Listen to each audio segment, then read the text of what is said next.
ஆயுதம் என்னன்னு பார்த்தோம். ஒண்ணு பயம், இன்னொன்னு வறுமை. இந்த ரெண்டு காரியத்தை தான் பிசாசு ஒவ்வொரு குடும்பத்திலையும் எடுத்து பயன்படுத்துகிறதுனாலதான் குடும்பம் கர்த்தரை விட்டு பின்வாங்கி போகிற காரியத்தெல்லாம் நம்ம தொடர்ந்து வாசித்து வருகிறோம். அதனால ஆண்டவர் சொல்றாரு, எந்த காரியம் நடந்தாலும் என்ன பண்ணக்கூடாது, ஒரு இருதயம் பதறக்கூடாது, பயப்படக்கூடாது.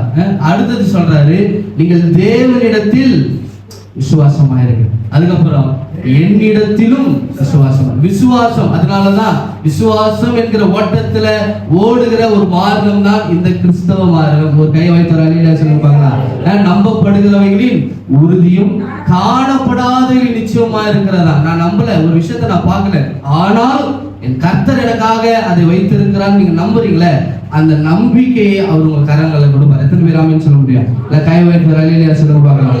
தேவன் நமக்கு தர போதுமானவராய் இருக்கிறார். அப்படி விசுவாசமா இருக்கிற ஒரே ஒரு மனுஷனை மாத்திரம் உங்களுக்கு நான் காண்பித்து பாஸ்டர் கையில கொடுக்க விரும்புகிறேன். கர்த்தருடைய நாமம் மகிமைப்படட்டும். நியாயாதிபதிகளின் புஸ்தகம் 1வது அதிகாரம் 9வது வசனத்தை வாசிக்கலாம். நியாயாதிபதிகள், புக் ஆஃப் ஜட்ஜஸ், நியாயாதிபதிகள் 1வது அதிகாரம் அதனுடைய 9வது 1:9 15 வசனம் வரைக்கும் யாராவது வாசிங்க. பின்பு யூதாவின் புத்திரர் மலை தேசத்தையும் தெற்கேயும் பள்ளத்தாக்கையும் குடியிருக்கிற கானானியரோடு யுத்தம் பண்ண புறப்பட்டு போனார்கள். அப்படியே யூதா கோத்திரத்தார் எபிரேனிலே குடியிருக்கிற கானானியருக்கு விரோதமாய் போய் சேசாய், அகிமான், பல்மா என்பவர்களை வெட்டி போட்டார்கள். முற்காலத்தில் அந்த எபிரோனுக்கு கீரியாத் அர்பா என்று பேர். அங்கே இருந்து தேபரின் குடிகளுக்கு விரோதமாக போனார்கள். முற்காலத்தில் தேபருக்கு கிரியாத் செப்பேர் என்று பேர். அப்பொழுது காலேப் கீரியாத் செப்பேரை சங்காரம் பண்ணி பிடிக்கிறவனுக்கு என் குமாரத்தியாகிய அக்சானை விவாகம் பண்ணி கொடுப்பேன் என்றார். அப்பொழுது காலேபுடைய தம்பியாகிய கேனாசின் குமாரன் ஒத்னியேல் அதை பிடித்தான். ஆகையால் தன் குமாரத்தியாகிய அக்சாலை அவனுக்கு விவாகம் பண்ணி கொடுத்தான். 14 அவள் புறப்படுகையில் என் தகப்பனிடத்தில் ஒரு வயல்வெளியை கேட்க வேண்டும் என்று அவனிடத்தில் உத்தரவு பெற்றுக் கொண்டு கழுதையின் மேலிருந்து இறங்கினாள். காலேப் அவளை நோக்கி, உனக்கு என்ன வேண்டும் என்றான். அப்பொழுது அவள், எனக்கு ஒரு ஆசீர்வாதம் தர வேண்டும், வறட்சியா நிலத்தை எனக்கு தந்தீர், நீர் பாய்ச்சலான நிலங்களையும் எனக்கு தர வேண்டும் என்றாள். அப்பொழுது காலேப் மேற்புறத்திலும் கீழ்ப்புறத்திலும் அவளுக்கு நீர் பாய்ச்சல் இடங்களை கொடுத்தார். அல்லேலூயா. வீட்டுல போய் தியானிங்க. இன்னைக்கு நம்ம ஒத்னியேலை குறித்து தான் தியானிக்க போறோம். யாரு ஒத்னியேல்? யார் இந்த ஒத்னியேல்? நம்ம வேதத்துல போன வாரத்துல நான் பேசியிருந்தேன். ஆதி ஆகமத்துல இருந்து எஸ்ரா புஸ்தகம் வரைக்கும் தேவன் யார் யாரெல்லாம் பயன்படுத்தினார், எதற்காக அடிமைத்தனத்துல ஜனங்கள் போகிறார்கள், எதற்காக நேபுகாத்நேச்சர் ஆலயத்தை இடித்து போடுகிறார், எஸ்ராவும் நெகேமியாவும் செருபாபேலும் சேர்ந்துதான் என்ன பண்றாங்க, தேவாலயத்தை கட்டுகிறார்கள்.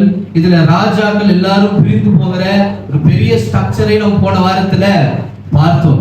சரி, இப்ப சொல்லுங்க பாக்கலாம். நியாயாதிபதிகள் அப்படின்னா எத்தனை நியாயாதிபதிகளை கர்த்தர் ஏற்படுத்தினார்னு நான் சொல்லியிருந்தேன். எத்தனை நியாயாதிபதிகள்? 12 நியாயாதிபதிகளை கர்த்தர் ஏற்படுத்துகிறார். ஏன் நியாயாதிபதிகளை ஏற்படுத்துகிறார்? ஜனங்கள் கர்த்தரை விட்டு பின்வாங்கி போனதுனால தேவன் வேதனைப்பட்டுதான் என்ன பண்றாரு, அடிமைத்தனத்திற்கு ஜனங்களை ஒப்பு கொடுக்கிறார். ஒவ்வொரு காலகட்டமாய் ஜனங்கள் அடிமைத்தனத்திற்கு போவார்கள். அதற்கப்புறம் அவர்கள் கண்ணீர் விட்டு மன்றாடுவார்கள். அதற்கப்புறம் தேவனை நோக்கி கூப்பிடுகிறதுனால ஒவ்வொரு காலகட்டத்துல ஒவ்வொரு நியாயாதிபதிகளாய் தேவன் என்ன பண்றாரு, எழுப்பிக் கொண்டே வருகிறார். அப்படி 12 நியாயாதிபதிகளை எழுப்பியிருக்கிறார். எத்தனை நியாயாதிபதி? 12 நியாயாதிபதி, ஜட்ஜஸ். அப்போ ஒத்னியேல் துவக்கி சிம்சோன் வரைக்கும் எத்தனை நியாயாதிபதி? 12 நியாயாதிபதி இல்லையா? ஒத்னியேல், அதுக்கப்புறம் யாரு? சிம்சோன். அதுக்கப்புறம் யாரு? எத்தனை நியாயாதிபதி? யெப்தா, டெபோரா, இவருக்கெல்லாம் யாரு? நியாயாதிபதிகள் தான் இல்லையா? கிதியோன், இவருக்கெல்லாம் யாரு? நியாயாதிபதி தான். ஆனா இந்த ஒத்னியேலுடைய வாழ்க்கை, முதலாவது ஏன் இந்த ஒத்னியேலை தேவன் ஏன் நியாயாதிபதியை ஆக்க வேண்டும் அப்படின்னா, ஒத்னியேல் அப்படின்னா அவனுடைய பேருடைய அர்த்தம் என்னன்னா தேவன் குறித்த காலம். என்ன அர்த்தம் சொல்லுங்க வாயிலிருந்து? தேவன் குறித்த காலம். ஒத்னியேல் என்னது? தேவன் குறித்த காலம். குறித்த காலத்துல என்ன பண்றாரு தேவன்? அவனை வைச்சிருக்கிறார். நல்லா கவனிங்க. இந்த ஒத்னியேலுடைய வாழ்க்கையை கொஞ்சம் நம்ம ஆராய்ந்து பார்ப்போமானால் ஏன் காட் இவனை வந்து ஒரு ஜட்ஜா அப்பாயிண்ட் பண்றாரு, ஏன் இவனை வந்து ஒரு நியாயாதிபதியாய் தேவன் தேர்வு செய்கிறார் என்கிற காரியத்தை நீங்கள் விளங்கி கொள்ள முடியும். அதாவது ஒத்னியேலுடைய தகப்பன் பேர் தான் என்னது? கேனாஸ். யாரு? கேனாஸ். கேனாஸுக்கு என்ன அர்த்தம் தெரியுமா? வேட்டைக்காரன் இல்லையா? கேனாஸுடைய பேருடைய அர்த்தம் என்னது? வேட்டைக்காரன். அப்படி இல்லைன்னா அவன் பேரு புலம்பல் அப்படின்னு சொல்றாங்க. ஒண்ணு என்னது? அவனோட பேர் அர்த்தம் பேர் ஒண்ணு வேட்டைக்காரன். அப்படின்னா என்னது? புலம்பல். சரியா? கேனாஸ், ஒத்னியேல். சரி, நல்லா கவனிங்க. இப்போ ஜனங்கள் அடிமைத்தனத்திலிருந்து மோசே மூலியமாய் விடுதலையாக்கி வருகிறார்கள். நான் கதை மாதிரி சொல்றேன், உங்களுக்கு புரிய சொல்லி நான் விளங்குறேன்.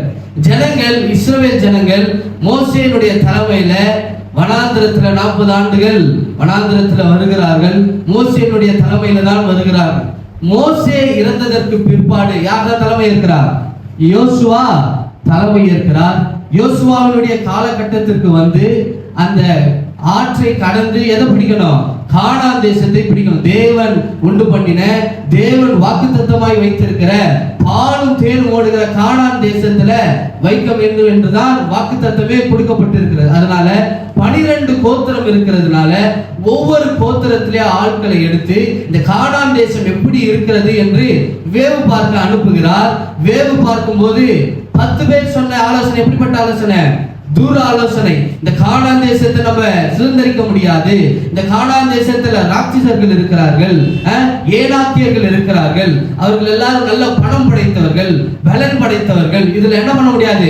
நம்ம ஒரு நாளும் கானான் தேசத்தை பின்பற்ற முடியாது, உள்ள போக முடியாதுன்னு சொல்லி நெகட்டிவ் காரியங்களாகவே பேசுறாங்க. ஆனா 2 பேர் என்ன சொன்னாங்க?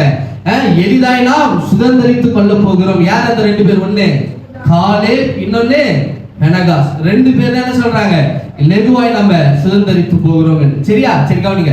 இப்போ கானானுக்குள்ள சுதந்திரிச்சாச்சு. யோசுவாவினுடைய தலைமையில கானானுக்குள்ள சுதந்திரிச்சாச்சு. நல்லா கவனிங்க. இப்போ யோசுவா என்ன பண்றாரு? ஜனங்களுக்கு 12 கோத்திரத்திற்கும் குடும்பமா என்ன பண்றாரு? சீட்டுகளை எழுதி எந்தெந்த பட்டணம் எந்தெந்த குடும்பங்களுக்குன்னு சொல்லி என்ன பண்றாரு?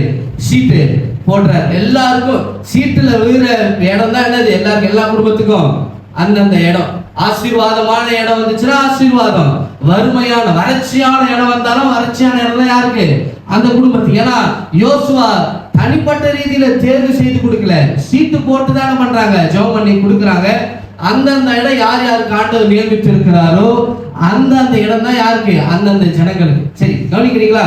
இப்போ யோசுவாவும் மரித்து விட்டாச்சு. யாரையும் மரிச்சிட்டா? யோசுவாவும் மரிச்சிட்டா. யோசுவாவுக்கு அடுத்தது யாரு தலைமை ஏற்க வேண்டும் அப்படின்னு பார்த்தா யார் இருக்கிறா? காலேப் தான் இருக்கிறார். யார் இருக்கிறாரு? சத்தமா சொல்லுங்க. காலேப் தான் இருக்கிறார். யோசுவாவுக்கு அப்புறம் யார் இருக்கிறா? காலேப் தான் இருக்கிறார். பெரிய ஆளா காலேப் இருக்கிறார். காலேபுக்கு விழுந்த இடம் என்ன தெரியுமா? வாசிங்க பார்க்கலாம் அந்த வசனத்தை மறுபடியும். 8வது வசனம் வாசிங்க. நியாயாதிபதிகள் 1:8 வாசிங்க. யூதாவின் புத்திரர் எருசலேமின் மேல் யுத்தம் பண்ணி அதை பிடித்து அதில் உள்ளவர்களை பட்டய கருக்கினால் வெட்டி பட்டணத்தை அக்கினிக்கு இரையாக்கி விட்டார்கள். 11 வாசிப்பா. அங்கே இருந்து தேர்பின் குடிகளுக்கு விரோதமாய் போனார்கள். முற்காலத்தில் தேர்பிற்கு கிரியாத் சேபேர் என்று பெயர். போதும், கிரியாத் சேபேர் என்று பெயர். எப்ரோன் பள்ளத்தாக்கு அப்படின்னு சொல்றாங்க. இந்த கிரியாத் சேபேருடைய இன்னொரு பேர் தான் என்னது? எப்ரோன் பள்ளத்தாக்கு. இந்த கிரியாத் சேபேருக்கு இன்னொரு பேர் என்னது? இந்த கிரியாத் சேபேருக்கு இன்னொரு பேர் என்னது?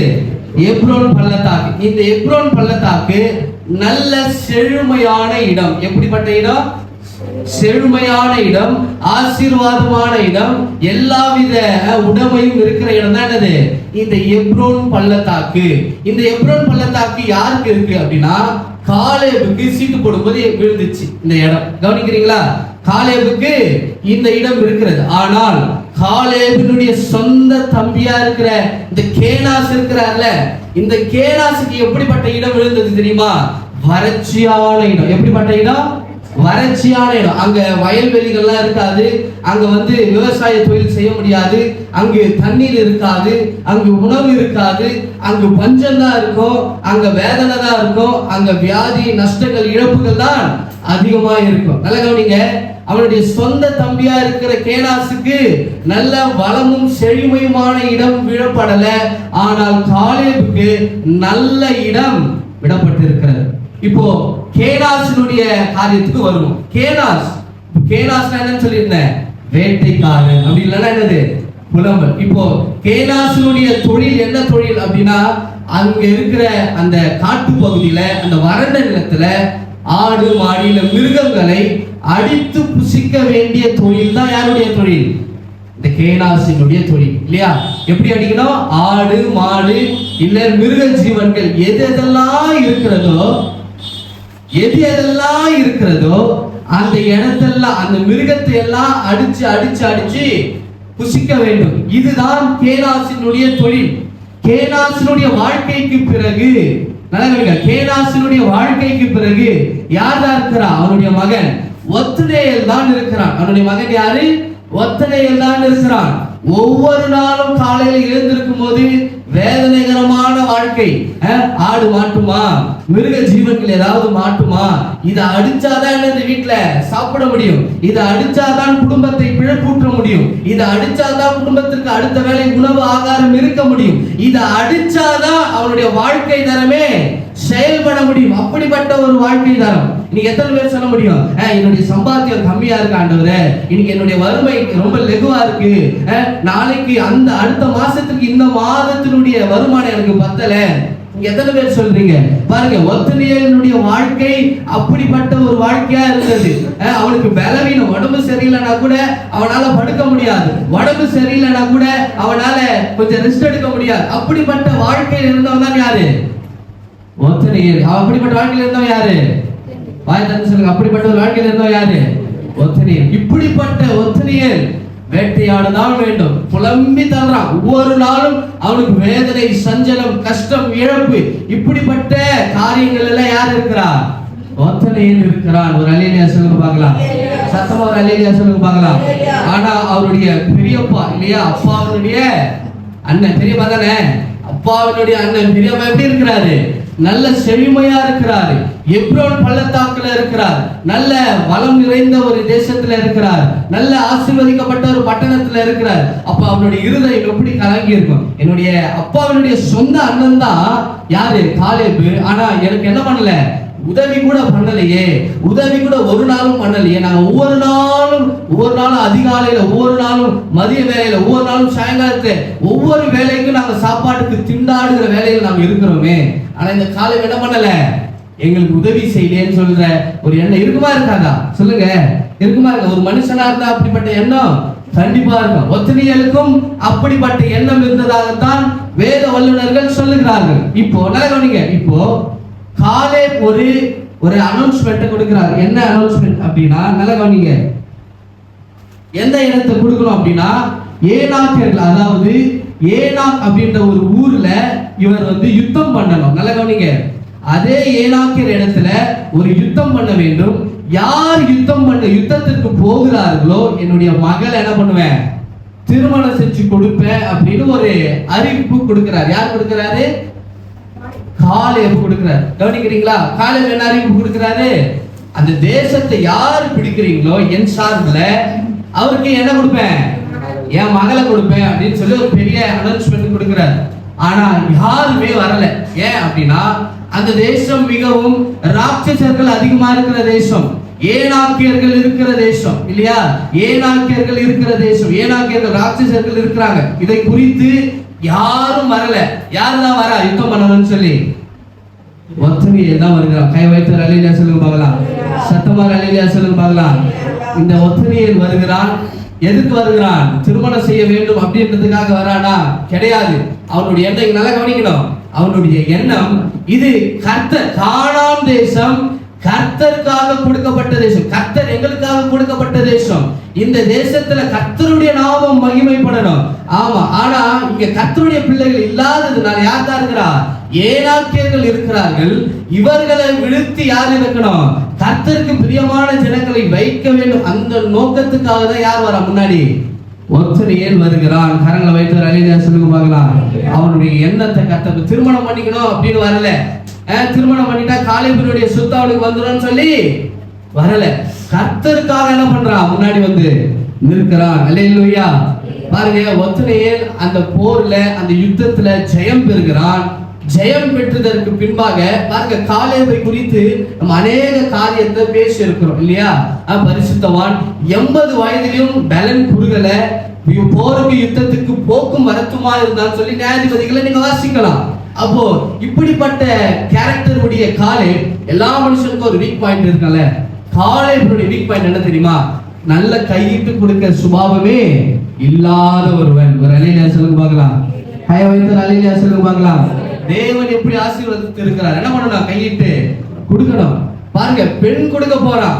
என்ன சொல்றான்? பெண்ணை கொடுப்பேன் தான் சொன்னானே தவிர அதுல ஜெயிக்கிற பங்கு ஏதாவது கொடுப்பேன்னு சொன்னாரா? இல்ல. நீங்க வேதத்தை வீட்டுல போய் வாசி பாருங்க, ஒரு பங்கு கூட கொடுக்க மாட்டேன்னு சொல்ற. சரியா?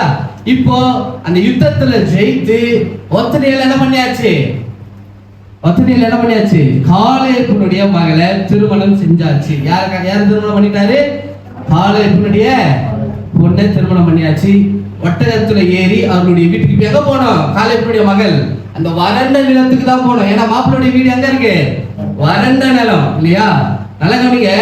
ஒத்தனியல் கூட கேட்கல, இந்த அக்ஷால் கேக்குறா. யாரு? காலேபுடைய மகள் பேர் என்னது? அக்ஷால். அக்ஷால் கேக்குறா, எப்பா உனக்கு என்ன இருக்கிறது? நல்ல வறண்ட நிலம் தான் இருக்கு, ஆசீர்வாதம் இல்லை. ஆனால் என் தகப்பனுக்கு என்ன இருக்கு? ஆசீர்வாத இடமெல்லாம் இருக்கு. நீ கொஞ்சம் கேளுப்பா. வாசிங்க அந்த வசனத்தை. 1வது அதிகாரம் நியாயாதிபதிகள் 1வது அதிகாரம் 13வது வசனத்தை வாசிங்க. 13வது வசனம். அப்போது காலேபுடைய தம்பியாகிய 14 வாசிங்க. அவள் புறப்படுகையில் என் தகப்பனிடத்தில் ஒரு வயல்வெளியை கேட்க வேண்டும் என்று அவனுக்கு உத்தரவு பெற்றுக்கொண்டு கழுதையின் மேலிருந்து இறங்கினார்.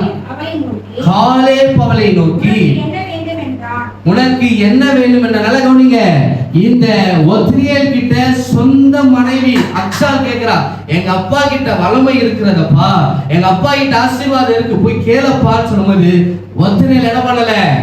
கேட்கல. கை வைத்து அலையில சொல்லுங்க பார்க்கலாம்.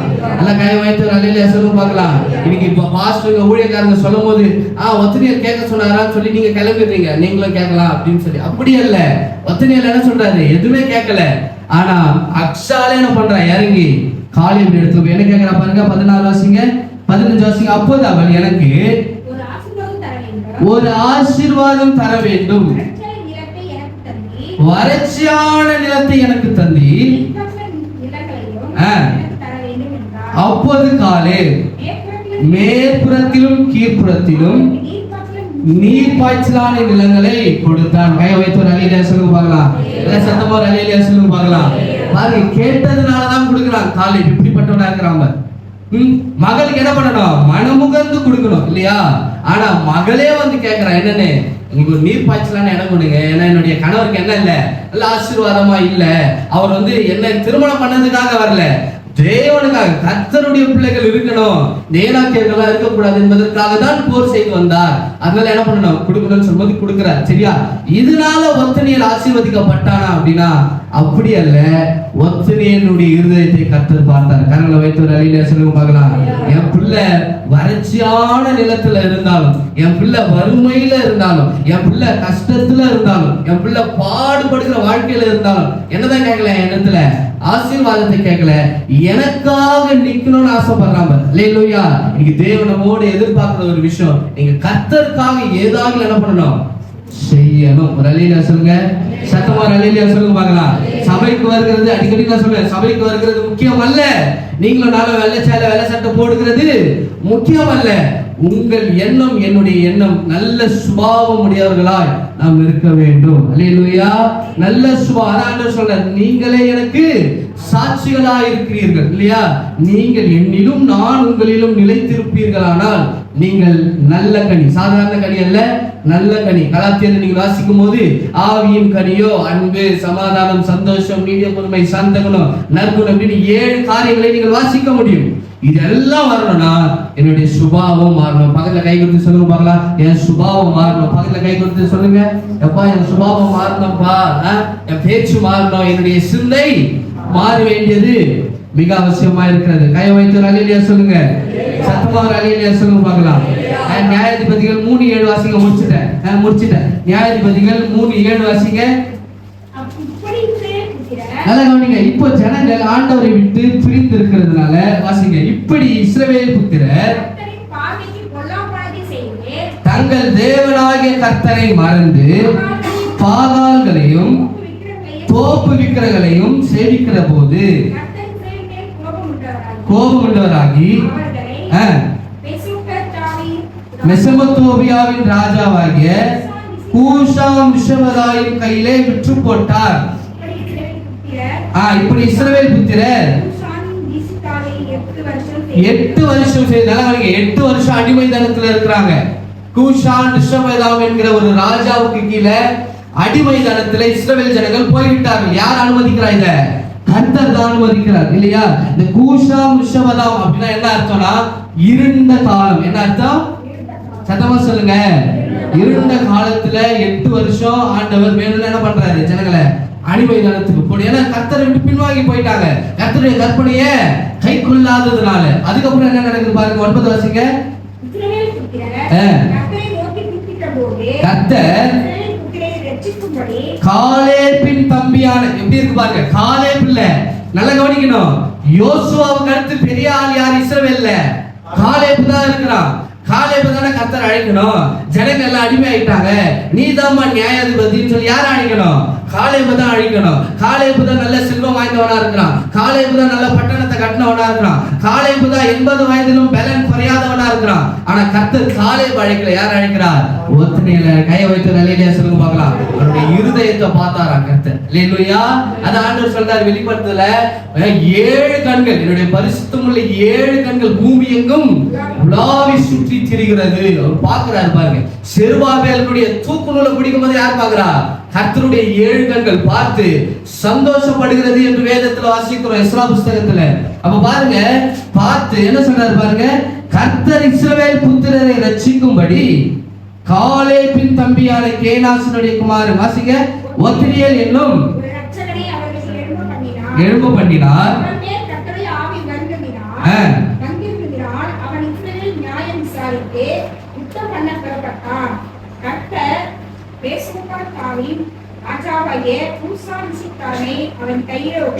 ஒப்பு கொடுத்தார். ஆகையால் பலம் கொண்டு எத்தனை வருஷம் ஆசீர்வாதமா இருக்கிறாங்க? 40 வருஷம். எத்தனை வருஷம்? இவன் இப்ப யாரா இருக்கிறான்? ஒத்னியேல் இப்ப யாரா இருக்கிறான்? நியாயாதிபதியா இருக்கிறான். எத்தனை பேர் புரியுது? ஒத்னியேல் இப்ப யாரா இருக்கிறான்? ஒத்னியேல் இப்ப யாரா இருக்கிறான்? சத்தமா சொல்லுங்க. ஒத்னியேல் இப்ப யாரா இருக்கிறான்? நியாயாதிபதி, ஜட்ஜா இருக்கிறான் இல்லையா? நல்லா கவனிங்க. நியாயாதிபதி அப்படின்னா என்னன்னா, இப்போ இந்த 12 கோத்திரம் இருக்குல்ல, இந்த 12 கோத்திரத்துல ஒவ்வொரு குடும்பத்துக்கும் ஒவ்வொரு சீட் தானே போட்டாங்க யோசுவாவுடைய தலைமையில. இப்போ இந்த முழு 12 கோத்திரத்துக்கும் இந்த இஸ்ரவேல் ஜனங்களுக்கு யார் தான் நியாயாதிபதி?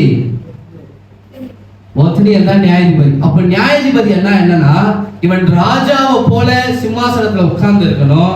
12 கோத்திரத்துல இருக்கிறவர்கள் இவன் இடத்துல வந்து அந்த 12 கோத்திரத்துல இருக்கிற ஆசீர்வாதத்தையும் வரியையும் இவன் இடத்துல செலுத்தி இவன் இடத்துல நியாயம் விசாரித்து கொள்ள வேண்டும். கை தட்டி கத்திர மகிமைப்படுத்தி பார்க்கலாம். ஒரு காலத்துல ஓடி ஓடி ஓடி மிருகங்களுக்கு பின்பாக ஓடி, ஒரு காலத்துல சாப்பாடு இல்லாம, ஒரு காலத்துல குடும்பம் அடுத்த வேலைக்கு என்ன இருக்க வேண்டும் என்கிற ஒரு காரியம் கூட யோசிக்க முடியாத நிலைமையில இருந்த ஒத்னியேல் இன்னைக்கு கர்த்தர் ராஜாவை வைத்து கரங்களை வைத்து நல்ல சொல்லுவாங்களா.